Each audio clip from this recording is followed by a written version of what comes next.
Welcome back to the workshop. It's time for another nifty tool, my plow plane. It's not very fancy. I bought this at a flea market antique store in Western Virginia years ago. Almost one of those things I kind of wish I didn't, just left where I found it and didn't take it home, but I probably paid $60 for this thing. I've used it a couple times, but it's really more of a showpiece, meaning it doesn't really work very well, and I just put it up on, to be seen. So, talk about this a little bit today and show you how it works, and we'll get started. Okay, so basic parts here. You got the blade. You got, I believe, what they call the ski or the sled or something like that. But I believe it's the ski. It's very thin. There is a depth stop that is controlled with this knob up here. And then, of course, you've got a fence, and the fence is where it gets a little weird.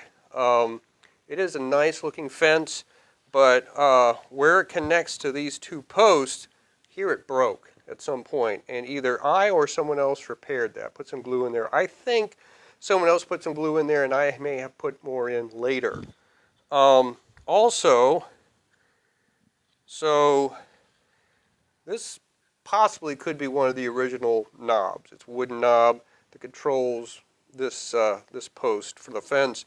This one was obviously added later. It's made of steel, but it's kind of rudely done. It looks like, honestly, to me, it looks like somebody took a piece of steel and made this thing and then put the threads on. It's not a commercially made threaded tie, so that's nice. And then this part was just screwed down to the plane. This part here looks to be in good condition. The blade, of course, is in somewhat decent condition. But overall, because this was added later, these sometimes don't want to screw into the same place. And you really have to, when you adjust the fence to the blade, you really have to be sure that these two posts are equal. Sometimes I have to get a measuring a rule out or something, and maybe that's what you do anyway with other plow planes of this type. But this is the only plow plane I have, and it was like, oh, $60 for a plow plane, I'll get that. I may even have paid $80, I just can't remember. So I don't know what the vintage or the well, certainly not the provenance, but I also don't know the age. I will note that the back has been mashed a bunch of times with a mallet or a hammer, which you would need to do to get this out. And so that's generally why you see that. But this blade even has obviously been made by somebody, and they put this little hook on it for getting it out easier than, say, a standard molding plane. Here's a standard molding plane from my collection of those, several of which should have been left in the store. But these have sort of just a solid, they usually match the profile of the wooden piece in front of them. And so you don't normally see this little hook that this one has. Let's see if there's a good, there. So you can see that hook. That hook certainly is easier for getting it in and out, or at least loosening it up. So that's kind of what it looks like. Next thing to do is give it a little run on a piece of wood. So this is just a board that I got from an Ace Hardware type of things. You can buy these at Lowe's, Home Depot, wherever. Menards, maybe even. So, but anyway, just a piece of pine board.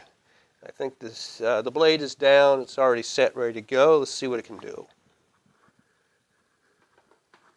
And I could be against the grain. It may be too far down. Seems not to want to go any further. Getting out my favorite Warrington hammers to see if they can help me to adjust this. I'm not saying this is what you use on this kind of thing. That's just what I've got right at the moment.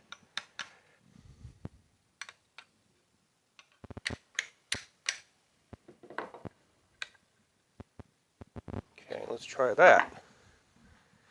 It may not do anything. That was too much.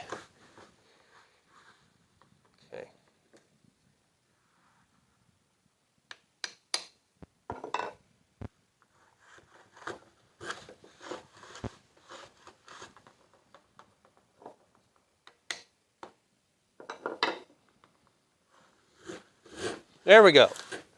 Now we're getting somewhere. Now we're using a plow plane. It's just getting it to the point we want it. And of course, we've got the depth stop. To adjust your depth stop, you just use the knob here, and it'll go up or down. That goes down, this goes up. So this is your depth stop right here.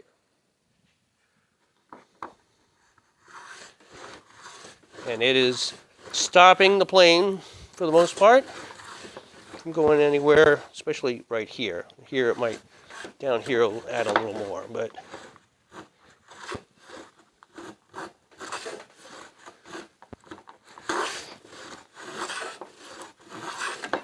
okay.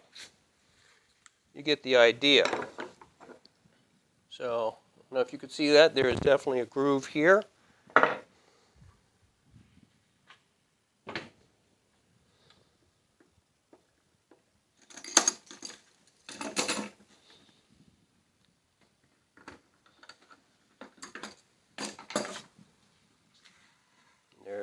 There's a groove that you make with the plow plane. And I think I have used the plow plane when I made the tea chest. If you remember the tea chest, art storage, and puzzle cabinet, based off designs by Michael Bakovich, but there was a need for some grooves in that for the sliding piece. So yes, I have used it on a couple projects, but it doesn't get used that often. But when I need a groove, I need a plow plane. Thanks for watching.